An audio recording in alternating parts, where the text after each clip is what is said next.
کیا آپ جانتے ہیں کہ منہٹن کی مصروف سڑکوں پر دن دہاڑے ہونے والا ایک قتل نے امریکی منظم جرائم کی تاریخ ہمیشہ کے لیے بدل دی؟ 1985 میں کرسمس کی خریداری کرنے والے سینکڑوں لوگوں کی آنکھوں کے سامنے پال کاسٹیلانو کا قتل ہوا۔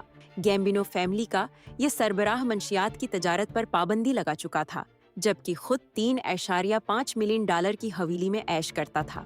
جان گوٹی نے اس بے خوف حملے کا منصوبہ بنایا۔ 4 قاتلوں نے اسپارکس اسٹیک ہاؤس کے باہر کاسٹیلانو اور اس کے نائب کو گولیوں سے بھون دیا، پھر آرام سے ٹریفک میں گم ہو گئے۔